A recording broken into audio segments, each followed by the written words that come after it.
আসসালামু আলাইকুম, কেমন আছেন সবাই? আশা করি সবাই অনেক ভালো আছেন। কে কোথা থেকে আজকের আমার এই ভিডিওটা দেখতে পারতেছেন, সবাইকে জানাচ্ছি আমার পক্ষ থেকে সুস্বাগতম এবং অভিনন্দন। আপনারা প্লিজ সবাই জানাবেন আপনাদের পরিবারের সবাই এবং আপনি কেমন আছেন সেটা একটু প্লিজ সর্বপ্রথমই কমেন্টসে জানাবেন। সবচেয়ে বড় যে বিষয়টা হলো, এই পৃথিবীতে আমাদেরকে আল্লাহ তাআলা খুব ইচ্ছে করে এবং খুব চ্যালেঞ্জ নিয়ে এই পৃথিবীতে আমাদেরকে পাঠিয়েছেন। এটা আপনারা সবাই জানেন যে ফেরেশতারা আল্লাহ তাআলার কাছে আবদার করেছিলেন যে আমরাই তো আপনার এবাদত সঠিকভাবে করতেছি, তাহলে মানুষ জাতিকে বানানো কিসের প্রয়োজন? তখন আল্লাহ সুবহানাহু ওয়া তাআলা তাদের সাথে একটা চ্যালেঞ্জ ধরেই আল্লাহ তাআলা আমাদেরকে তৈয়ার করেছেন এবং এই পৃথিবীতে পাঠিয়েছেন আমাদের নবীর উসিল্লায়। তখন আমরা যে এই পৃথিবীতে আসছি, আল্লাহ তাআলা শুধু আমাদেরকে একটা কথা বলেছেন যে দুনিয়াতে তুমি যা চাইবা তাই করতে পারবা। কিন্তু তোমাকে একটা জিনিস বলা হয়েছে যে তুমি আল্লাহ তাআলার ইবাদতগুলো সঠিকভাবে করবা। আল্লাহ তাআলা বলেছেন যে তুমি যদি আল্লাহ বলে একবার ডাক দাও, তাহলে আমি ৯৯ বার সেই ডাকের জবাব দেই। এখন চিন্তা করে দেখেন আল্লাহ তাআলা কতটা দয়াবান। আপনি একবার যদি ডাক দেন, তাহলে আপনাকে ৯৯ বার সেই ডাকের জবাব দেওয়া হয়। এরকম আল্লাহ আমরা পেয়েছি। তার জন্য কি আমরা শুকরিয়া আদায় করতে চাই না? অবশ্যই শুকরিয়া আদায় করতে হবে আমাদের। কারণ শুকরিয়া আদায় করার জন্য এবং শুকরিয়া আদায় করব বিধায় আমরা আল্লাহ তাআলার কাছ থেকে মানে ওয়াদাবদ্ধ হয়ে এসেছি। অতএব আমি মনে করি যে আমরা আসলে আল্লাহ তাআলার ইবাদতগুলো সঠিকভাবে করা আমাদের জন্য প্রয়োজন এবং সঠিকভাবে করার জন্যই আমরা এই পৃথিবীতে আসছি।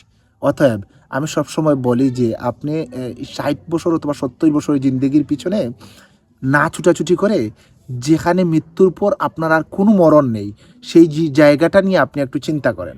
সেই জায়গাটা নিয়ে আপনি একটু ভাবেন।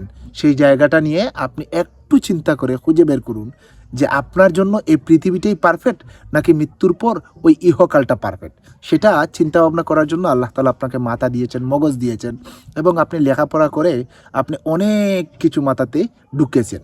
কিন্তু একটা জিনিস চিন্তা করে রাখবেন যে ৬০-৭০ বছর পর না, আপনি যদি একটা গ্লাসের রুমেও থাকেন, সেই গ্লাসের রুম থেকেও আজরাইল আপনার জান নিয়ে চলে যাবে। অতএব একটাবার মৃত্যুর কথা স্মরণ করুন এবং আল্লাহ তাআলাকে ভয় করুন এবং আল্লাহ তাআলা যে হুকুম আহকামের কথা আমাদেরকে বলতেছেন এবং বলে গিয়েছেন, সেই হুকুম আহকামগুলো আমরা সঠিকভাবে পালন করি। আল্লাহ তাআলা যেন আমাদের প্রত্যেকটা সেকেন্ডের দোয়া যেন আল্লাহ তাআলা কবুল করেন এবং আমাদেরকে মাফ করে দিয়ে আল্লাহ তাআলার মহামূল্যবান জান্নাতে যেন আমাদেরকে প্রবেশ করান। আপনারা সবাই কমেন্ট বক্সে আমিন লিখুন আর এই ভিডিওটা শেয়ার করে যান, কারণ এটি একটা ইসলামিক ভিডিও। আর ইসলামিক ভিডিও যদি শেয়ার করেন, আরেকজন মুসলিম ভাই দেখে যদি ৩ পরিমাণ আমল করে, সেই আমলের ভাগিদারও আপনি হয়ে যেতে পারেন। আল্লাহ তাআলা সবাইকে এই ভিডিওটা দেখার এবং বুঝার তৌফিক দান করুন। আমিন। আসসালামু আলাইকুম।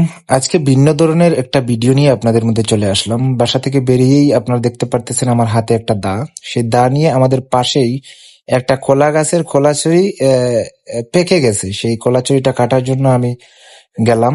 যাওয়ার পর এখন আমার হাতে দা দিয়ে খুব খুব দিয়েই আমি কলাচুরিটাকে কেটে ফেললাম।